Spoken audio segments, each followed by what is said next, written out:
NARI is the iOS of SCADA. Opo. Would it be correct to say that this system can be controlled remotely, 100% similar po. to my Apple? 100% po. A second district pala. No? Second district. The Honorable Luis Tro. Thank you, Mr. Chair. Mr. Chair, I remember part of my interpellation is on the SCADA and NARI. We've heard the explanation of the technical personnel of NGCP, and having heard that Attorney Melvin Matibag used to be connected with Transco, I believe he's an expert witness or resource person as well. I wish to request Attorney Matibag to please enlighten us what is SCADA, what is NARI, and kindly correlate their significance to each other. Well, yung SCADA po, thank you po, no? Yung SCADA is the system. Yung po yung, that's generic, yung parang yun yung that is supervisory control and data gathering na ginagawa po nila. No? Yung NARI po, that is the brand of the equipment, hardware, software, na nilagay nung pumasok po ang NGCP. Before that, ang nandun po is GE, tsaka ABB. Bago pa po lahat yan, bago lahat yung mga system na yan, nilagay nila yung NARI. Kaya nung pinag-uusapan natin yung problema ng China, kaya po lumalabas yan, kaya may suspecha tayo. Dahil, kagaya ng explanation ko po, ulitin ko po kanina, ang cellphone natin to iPhone, this is the hardware. But this is run by a software, iOS. Kayo po ba naniniwala na yung nilalagay nyo dyan, hindi nakikita dun nung gumagawa? Knowing that ang NARI is proprietary. May source code po yan. Kanina sinabi, nasa kanila raw yung source code. Parang yung election po, since mag-election, COMELEC, may source code dyan. Nakikita ng COMELEC yan. Alam po yan ng COMELEC. Bakit nilagay yung NARI? Nung tiningnan po namin kung ano yung NARI, is a state-owned company of China na sila provider po ng mga equipment as intelligence equipment, military po. Kasama po doon sa mga military grade po. In fact, when we do the research, lumabas sa website nila noong December 2019, lumabas doon sa website nila na sinasabi pa nila na 100% they control the power grid of the Philippines. Nung niraise po namin yung issue na yan on the next hearing, wala na po yung website. Binura na yung nakalagay na yon. Pero meron po kami noon. In fact, we provided the Senate. I think meron din pong kopya rito dahil nagiring din dito. Attorney Matibag, if I may interrupt, Papo. that publication, correct me if I'm wrong, is the same printout that we flashed during the last hearing. That Do is you correct confirm po. that? That is correct. Sa website po, lifted from the website of NARI. So you confirm that from the website of, is it not the State Grid China Corporation's publication and not NARI? NARI publication po yun, and NARI is a state-owned company, the same as the State Grid of China, a state-owned company of China. I understand. So NARI is a subsidiary of State Grid China They are Corporation. separate company po. If we are familiar with the ownership sa China, alam nyo, mga state-owned po yan, mga government-owned. Parehas po sila. And when you research doon sa website, noon nga, sa website ng NARI, lumalabas doon, they supply military intelligence, mga equipment na parehas ng ginagamit po sa atin. Ngayon, yung pong data gathering, ang tanong ko nga, anybody can answer po siguro, educate me. Kayo po ba naniniwala yung cellphone nyo, yung mga nakalagay dyan na data, yung mga pinapasok nyo dyan, hindi alam nung gumawa nito? Hindi ba pag nalock nga to, pwede ka nga mag-message, sasabi ka nga ron, mabubuksan mo. For the enlightenment of the Filipino people who are watching us, Attorney Matibag, you mentioned about iOS. Opo. No? So let me borrow your term. Would you confirm if I would say that NARI is similar to being the iOS of SCADA? Tama po, kasi yung hardware and software, parehas pong NARI. I think they can confirm that. Ayun, sinasabi nila, nasa kanila yung source code. Then I go back to go to the next level. Sabi nila may audit. Question, meron po bang cyber audit na naganap? Nandoon daw yung NICA. I know that eh. Kaya po sila pumayag dyan. They were ordered by the Senate at that time, papasukin mag-imbestiga, pumasok. Ginawa nila yon, hindi kasama Transco. At my time. Attorney, I appreciate your generosity of information, but Opo. let's do this one at a Okay time po. Sige po. for us to be followed by the viewing Filipino people. Sige This is po. highly technical and even myself find it really difficult to absorb. Opo. Let's start with, what does SCADA stands for? Is the Supervisory Control and Data Acquisition. How about NARI? What does it Nangyari po stand is a for? brand. It's a brand. Yeah, Parang but it is iPhone. an acronym. What does NARI stands for? NARI. Wala po sa website. Anyone nila eh. from NGCP? Because according to you, yun. this is an equipment which you are using in the operation of NGCP. Nanjing Automation Research Institute. Did you say Nanjing? Opo. Nanjing Automation Automation Institute. Research Institute. Opo. Okay. Following your statement that NARI is the iOS of SCADA, Opo. would it be correct to say that this system can be controlled remotely? 100% Similar po. to my Apple. 100% po, Phone. pwede. Because there was already, may nangyari na po eh, na may nasira noon. It was repaired remotely. From China, hindi po kailangan bumahin ng technician para pumunta rito at ayusin pa. Yun nasira. Nangyari Alright? na po yan, 2 beses na. And considering that NARI originated from Nanjing, would it be possible also that somebody from Nanjing will be operating our system SCADA here in the Philippines, remote? The one operating is in Nanjing, and the hardware is here, the SCADA at Very NGCP. possible po with the technology now. 100% possible po yan.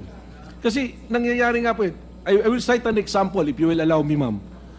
Yes, Sa please. Ukraine, twice there was an attack, cyber attack, sa power grid mismo. Napasok. Hindi po sila pumasok na may baril na pinasok pa yung control center and all. It was hacked. 3 days before na power up ulit ng Ukraine. And to find out, intelligence services noon, they found out na that is prelude already doon sa nangyayari ngayon na gera. Kanina, Attorney Matibag, you made mention about the nature of this NARI, the company, Opo. that it has something to do with the military of China. Can you Opo. please expound on this? Yun po yung sinabi sa website nila. Kasi they also supply military hardware. In other words, the business of NARI is the supply of highly sophisticated Hardware technology, and software po. hardware and For software, communication and data gathering.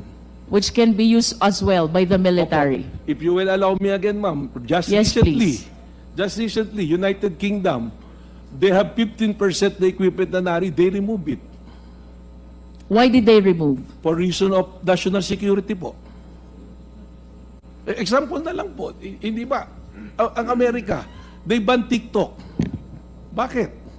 Because sabi nila, they suspicion lang that is being used to gather data sa Amerika. Sayo nga po, nandun na mismo yung system, hardware and software. NARI, China. Nagpapatakbo, China. I may agree with Engineer Clark na sige, asakin yung source code. Pero sino pang may alam ng source code? Tama po kayo nung sinabi nyo nung last hearing. The creature cannot rise above the creator. Tama po yun. Ako, I'm certain of this. Huwag na po tayong magtalo sinong mas Pilipino, tsaka sinong hindi Pilipino, sinong kampi sa China. Hindi. I'm stating kung ano po yung factual na nangyayari. And anybody can refute it. They may do so.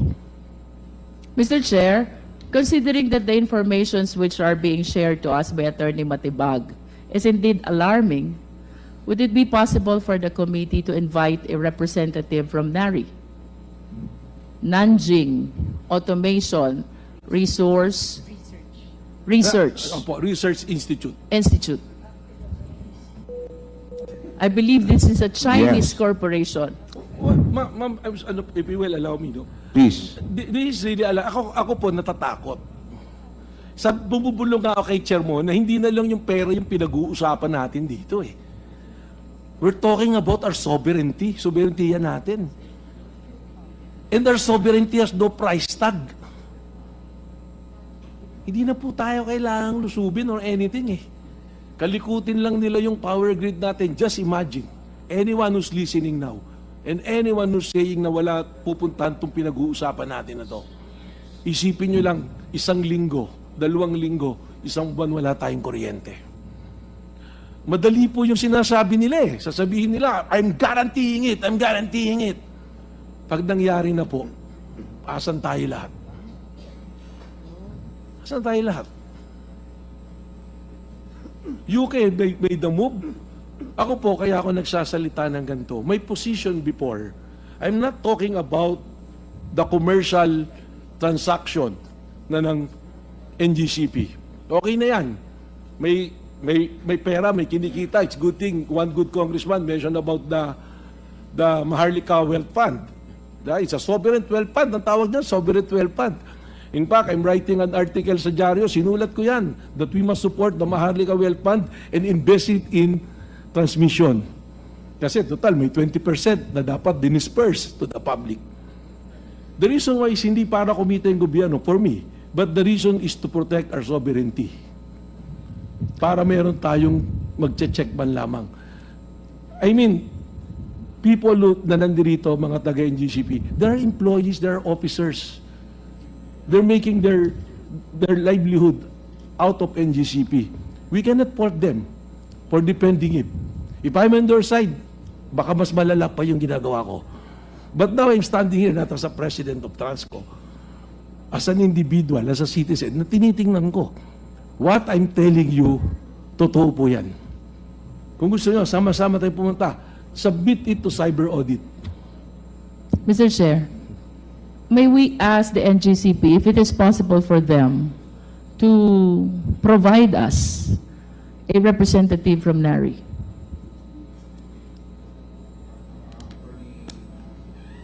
Can reply. Attorney Paul, Attorney... Mr. Chairman, can I pass the mic to Engineer Clark?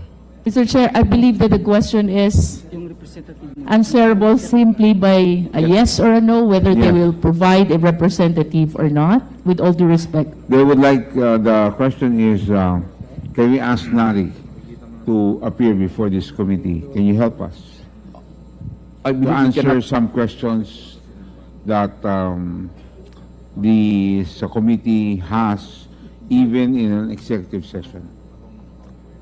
We'll try to ask our Chinese partners, but definitely, Mr. Chairman, at the moment, personally, I cannot. I do not even know a representative from NARI. Okay, thank you. Because this is a Chinese corporation. And chances are, the people in NARI are all Chinese people. And that's what makes this situation so difficult for us Filipino citizens. Yes, Attorney Melvin, Mr. Chair. Mr. Chair, it defies logic yung sinasabi. I apologize, pero para sa akin, hindi ka tanggap-tanggap eh. NARI is a supplier.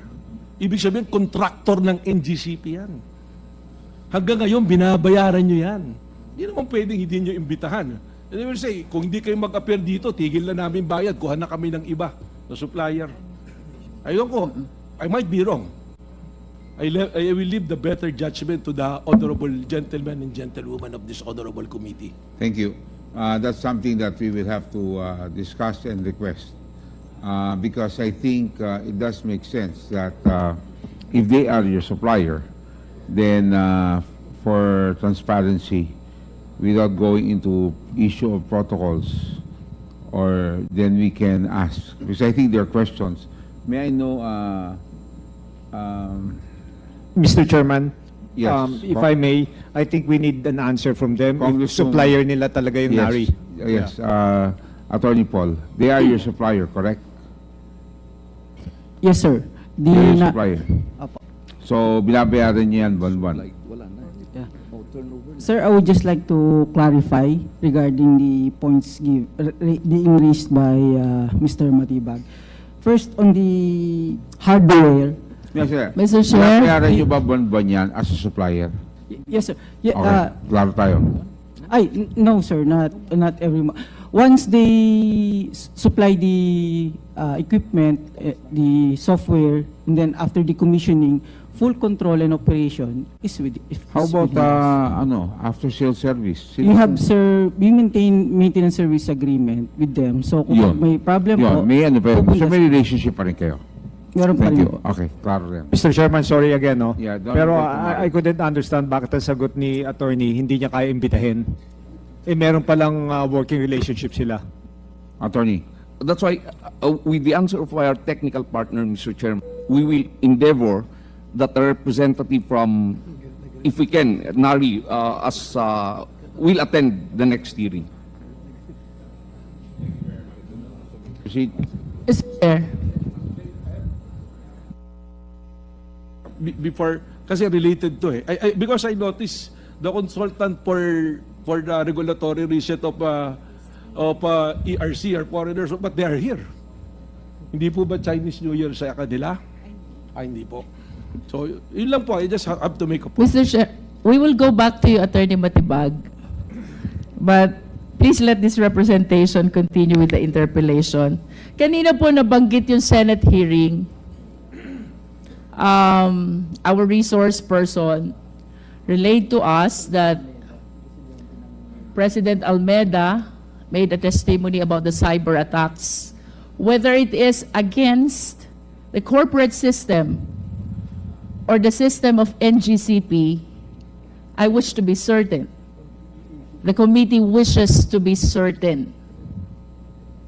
We have reports as well that in the same Senate inquiry, Transco consultant by the name Ronaldo Del Mundo testified that NARI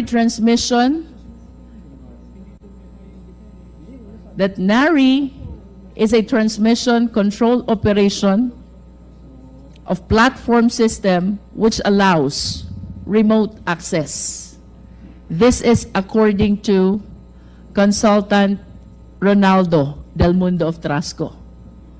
And to add, Mr. Chair, in the same Senate inquiry, the same Mr. Del Mundo testified as well that NARI is a computer control na pwedeng mag-switch on, switch off ng circuit breaker ng power plants. Mr. Chair, I wish to believe that the transcript of records of this Senate inquiry forms part of the public records.